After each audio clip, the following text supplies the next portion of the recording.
بابری مسجد 1528 عیسوی میں موجودہ ایودھیا میں تعمیر ہوئی۔ بابر کے کمانڈر میر باقی نے مسجد تعمیر کرائی اور اسے اپنے بادشاہ بابر کے نام سے موسوم کیا۔ یہ وہ زمانہ تھا جب سلطنت مغلیہ کے بانی ظہیر الدین محمد بابر نے ابراہیم لودھی اور رانا سانگا کو کراری شکست دے کر سلطنت مغلیہ کی بنیاد رکھی تھی۔ بابر کی عمر نے زیادہ وفا نہیں کی۔ سلطنت کی داغ بیل ڈالنے کے چوتھے سال ہی 1530 میں بابر کا انتقال ہو گیا، یعنی بھارت میں بابر نے 4 سال ہی گزارے۔ ان 4 سالوں میں بابر نے 4 بڑی جنگیں لڑی، جن میں جنگ پانی پت، جنگ خانوا، جنگ چندیری اور جنگ کھاگرا شامل ہیں۔ یعنی بابر کے 4 سالہ قیام ہند کا اکثر وقت جنگوں ہی میں گزرا، لیکن بابر کی جنگی مہارت نے 4 سال ہی میں اسے ایک بڑے رقبے کا بادشاہ بنا دیا تھا۔ سن 1530 میں بابر کے محض 48 سال کی عمر میں انتقال ہو گیا، لیکن کسی ہندو راجا نے یہ الزام نہیں لگایا کہ بابری مسجد کسی مندر کو توڑ کر بنائی گئی ہے۔ اس زمانے کے کسی ماخذ و مصدر میں بھی یہ چیز کا تذکرہ نہیں ملتا ہے۔ بابر کے بعد اس کا بیٹا ہمایوں تخت نشین ہوا، لیکن 10 سال بعد ہی شیر شاہ سوری نے ہمایوں کو ہرا کر سلطنت پر قبضہ جما لیا۔ اس طرح تقریباً 5 سال تک مغل سلطنت ہندوستان سے غائب رہی۔ اگر بابری مسجد مندر کو توڑ کر بنائی گئی ہوتی تو ان 5 سالوں میں یہ بات ضرور سامنے آتی، کیونکہ مغل راج ختم ہو چکا تھا اور اقتدار مغل حکومت کے دشمنوں کے پاس تھا۔ مگر ان 5 سالوں میں بھی ایسی کوئی سنگن ہندو سماج میں نہیں تھی۔ ابتدائی مشکلات اور آزمائشوں سے جوجھنے کے باوجود جلال الدین محمد اکبر نے سلطنت مغلیہ کو طاقتور بنایا۔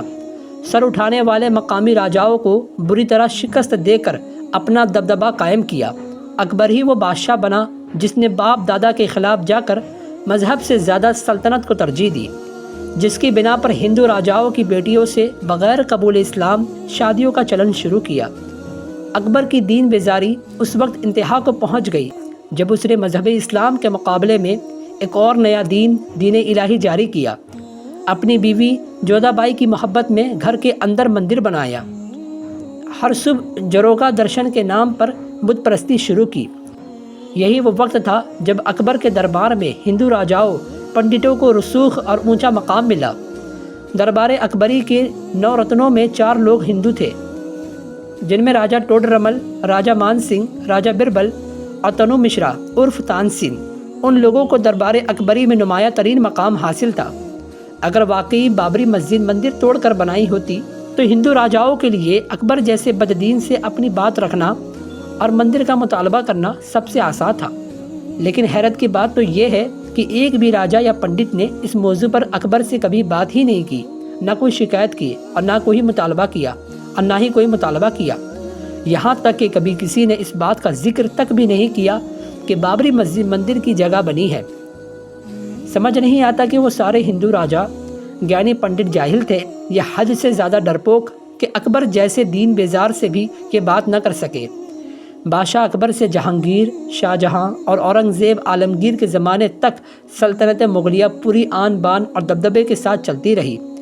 حضرت اورنگزیب کے انتقال 1707 کے بعد مغل اقتدار کمزور ہوتا گیا، یہاں تک کہ 1803 میں ہندوستان پر انگریز قابض ہو گئے، پس علامتی طور پر بادشاہت باقی رہی۔